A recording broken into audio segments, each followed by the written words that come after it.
Sacrifices must be made, and made they will be.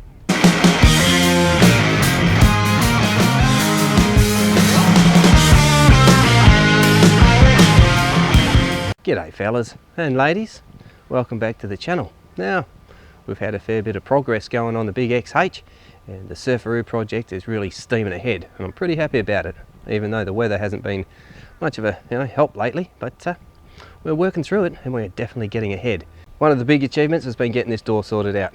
Now, last time we were watching, you saw that I was sorting out the hinge and all that sort of stuff, but since then I've had the bushes come for the hinges, and the door's working much better. Have a look at this. Opens perfectly and closes perfectly. Sits all straight. Now, I've done quite a bit of panel work on this door. Had to take it right down to the metal on account of this door was all heat affected, remember, because that melted mirror and whatnot. But that's gone right down to bare metal, and this primer and stuff on there's just the beginnings of the works. I've still got a couple of little ripples to fix in here and down here and across there, and one in here, but it's a work in progress still, but it is coming along really nicely. Now, the other part is the bonnet. I've been doing a huge amount of work on that bonnet, so let's have a look at that. So this one's been taken right down, not to bare metal on this one, because with bonnets there's a lot of factory work that's gone into bonnets. They're never perfect, so a lot of primer and putty and things go into these things to make sure that they're nice and smooth. So taking it right down to bare metal can just create yourself a huge amount of work. I mean, huge amount of work. So yeah, it's all taken down as far as I'm willing to go. It didn't have to go down as far as that door because this hasn't been heat affected. It was just the clear coat that was really nasty on this. But we've gone right down and sorted it out pretty well. But there are a couple of places that I'm not really too happy with, but I'll come back to that in a minute. So up here on the roof, we've taken care of business here as well. This went right down. There is a couple of little ripples in it, but it's come right down to the factory primer and filler. Again, I didn't have to go down too deep because this was just sun affected, and once the clear coat and the colour had been removed, it was all in quite good condition. But just down the front here, I don't know if the camera's going to pick it up, but just down here there's a little ding, and that one has to be taken care of. But otherwise this roof has come up really nice. So with this bonnet, I'm not quite sure if the camera can pick this up, but through here it's had a bit of a bang and it's a little ripply. There's some real curves going on here, so it's going to be quite difficult to get that straight. It's going to take a huge amount of work, and just in here as well, through this part here, it's had a bang down on the top of it, and it's divoted down through there. Now, this is where I've decided that a sacrifice must be made, and the sacrifice is here. Now, as much as I'd like to get Brutus back on the road, economics has really kicked in. Now, to give you an idea, that bonnet is a bit so-so on the SurferRoo, but on Brutus, the bonnet is next to perfect. And one of those things costs between $500 and $1,000, depending on the condition. Now, the condition that the bonnet that Brutus has got is about an $800 bonnet. So that bonnet needs to go on the SurferRoo, and it's not just there. Now, there's also the fact that the SurferRoo needs a tailgate, it needs a rear bumper, it needs a guard. So the guard I've got isn't as good as the guards that are on Brutus, so it's starting to add up. Then there's also the fact that there's a good new exhaust system in Brutus. It's got new suspension, it's got new shock absorbers and all that sort of stuff. So you're looking at, say, $600 to $800 for the exhaust system, and then another $350, $400 for the shock absorbers, all four. And then it's $300 for a tailgate, it's $200 for a rear bumper, and then there's a myriad of other little bits and pieces that the SurferRoo needs, and that's all on Brutus. So if I was to go and spend on all of these parts, if I could get them, I'd be looking around about $2,500 for all the bits and pieces I need for the SurferRoo. The problem is that most of them have to come from down south, down either in Sydney or Victoria, and they're shipping on top of it, right? So if I'm paying $500 to $600 for a bonnet, it's going to cost $200 or $300 to have it shipped. So the costs start skyrocketing. So even though Brutus did cost us 1400 bucks. It's looking like it's best to use the parts off of Brutus to make the SurferRoo a complete vehicle, and Brutus is simply just going to be parted out. It is more economical in the long run, right? And that's what I'm going to do. So Brutus is not going to go back on the road, and the sacrifice is going to be made, and the SurferRoo is going to get all the pieces that it needs. So as you can see, this is not the best tailgate out there, right?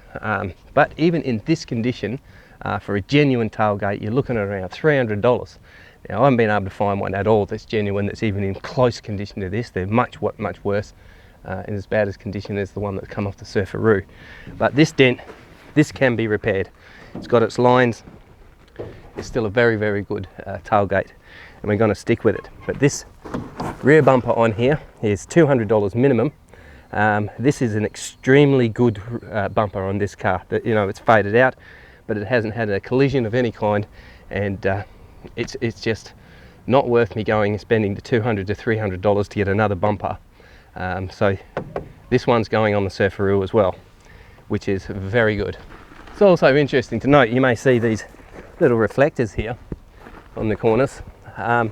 There's actually a bolt behind those, and to get this bumper off, you have to pull these reflectors out, and they're quite expensive, these reflectors. So if you've ever taken these off, be careful with them, because they charge an arm and a leg for those.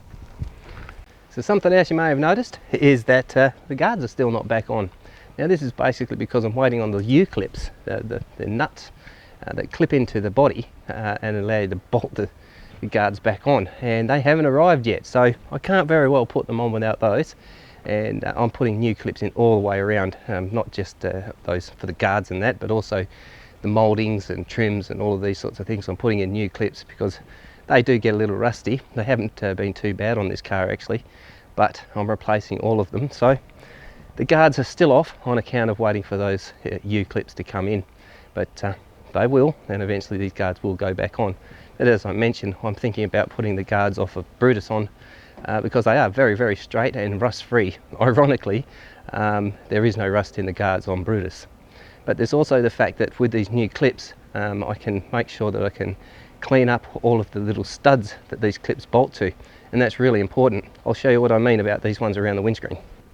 So you can see these little clips in here. They just pop out, but they've got little studs on them, and they get very rusty and actually damages your roof. I'll show you around the other side so you can see the little studs that I'm talking about. These are the little studs straight in there. They're tiny little things, but they poke out, and that's what the clips go onto. And if the clips get rusty, these little studs get rusty, and then it's game over. But as you may be able to see, hopefully the camera will pick it up, is that they run all the way along the windscreen.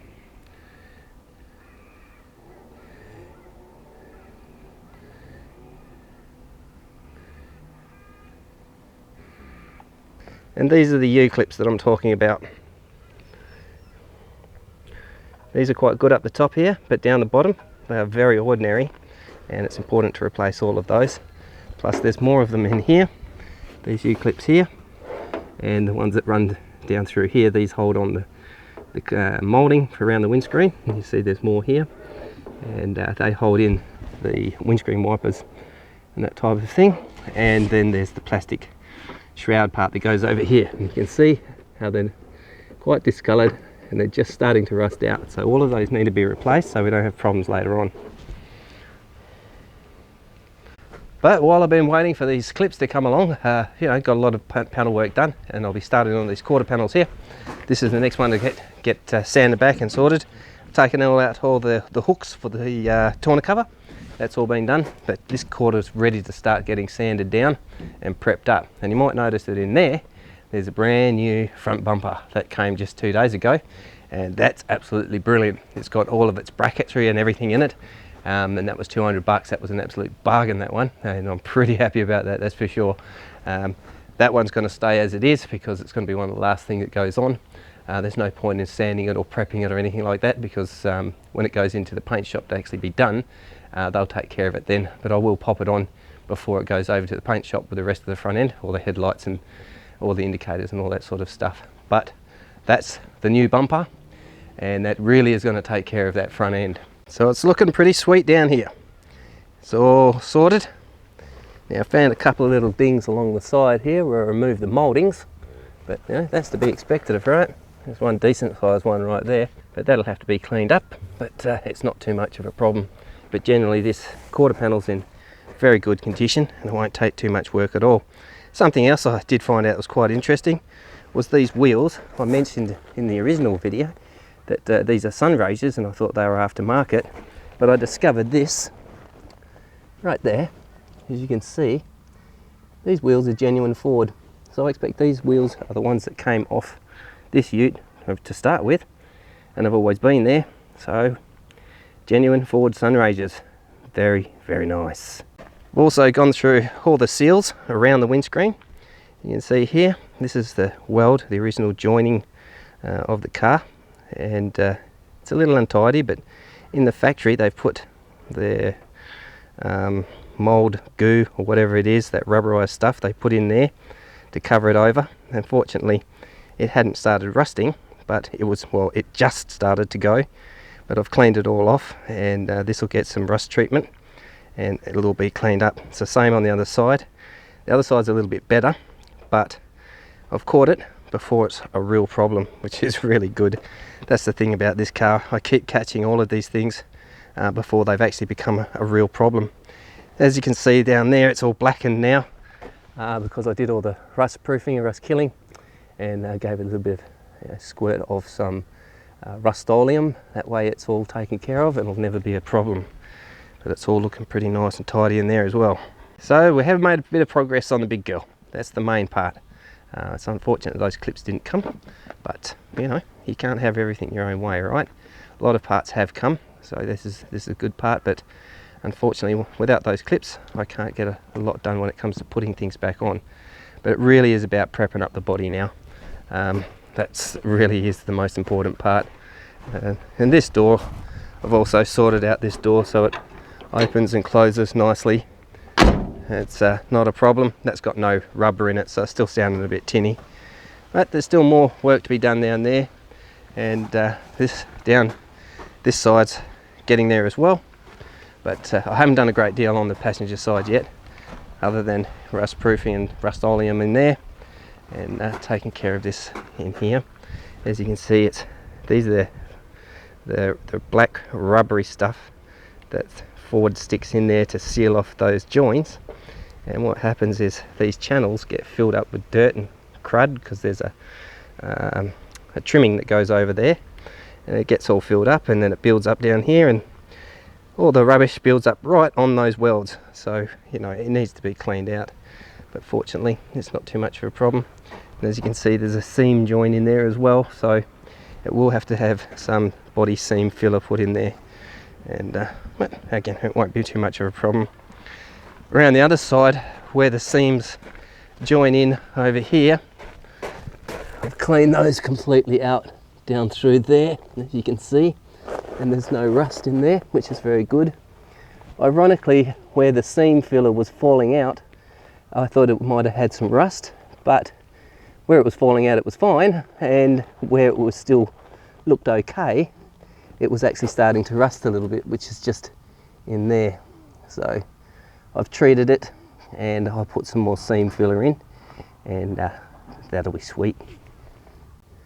Now, as I mentioned about this guard, this is the replacement guard that I had for it, but you can see right there, there's a little bit of a ding. You know, it's not too serious, you can get that out without too many problems at all. But the guard also has a little bit of a nudging on the tip here, so I had come up with the decision that the guard in Brutus here is much better. You can see through here it's in very straight. It hasn't had any bangs in it at all, no nudging, and it's nice and straight all the way along. So the sacrifice is being made, and Brutus is the sacrifice. So it'll probably be a good idea to point out now that yes, I am sacrificing Brutus for parts. However, I'm not parting it out. I don't intend to sell any pieces off of the car just yet. I'm going to make sure I've got absolutely everything I need for the SurferRoo before any parts get sold off on Brutus. I expect there will be parts that I will sell eventually, but right now it's going to be a parts truck for this, and it's going to make sure that I've got everything that I need. So that's a bit of an update of what's going on. We are progressing quite well, I think, but there's always those things that slow a job down, right? You can't complain. I'm happy with the way it's going, but we've still got a heap to do, obviously, on this bodywork, and then we'll get stuck into the mechanical side of things. But it will take quite a bit of effort to get that customised rear end done for the surf racks and those sorts of things. But I'm going to have to put a lot of time, effort and energy into figuring that out, exactly how I'm going to do it. One of the things is on the back of the ute, on the sides at the top, if that makes any sense, they're not straight.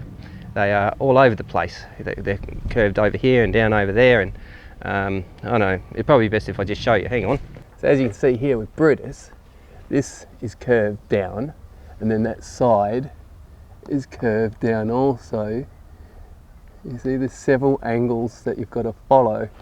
Now up the top here, it's curved. It's probably got a 5-degree slant, and that slowly tapers out down to where here it's about flat, and then it curves again down here, and this is curved also. So this surface here is really quite tricky to slot something onto. So if I'm going to have a slot on the inside of it and then something come out, there will be a gap. So it has to be molded, and then this part here has to come off and completely be removed, and then the side pod will have to come from there. Have to come from there and go down, to give it that triangle appearance. But I'm going to have to make that out of metal and fiberglass. I think it's quite a bit of molding to go on there, but it's going to take quite a bit of engineering to get that sorted. So I expect there'll be quite a few trial and errors happening on that. So now that this project's starting to move along quite well, I am going to make sure that I get a video uploaded every week. I've decided I really would like to try and make it Saturday, so that you can expect, Saturday evening, you'll have a new episode come out. If I can do more than one, I will, but there's a lot of work that goes into the actual build itself that you can't film because it's a little boring, and all of those matching up and changing around and sanding and all of that. Nobody really wants to see that happening. You want to see progress, right? So I will try and make sure that every Saturday you get an episode come up, so that you can know exactly when the episodes are coming out, right? The other thing is I'm obviously going to be fighting the weather again, because we're having this on and off rain here in Queensland. I'm working around it because, as I've mentioned before, I still don't have a garage, which is causing a few issues, but I'm having to tarp up and all that sort of stuff every time I finish. But it slows things down. It is a bit of a pain, but these are things you just got to deal with, right? It's life.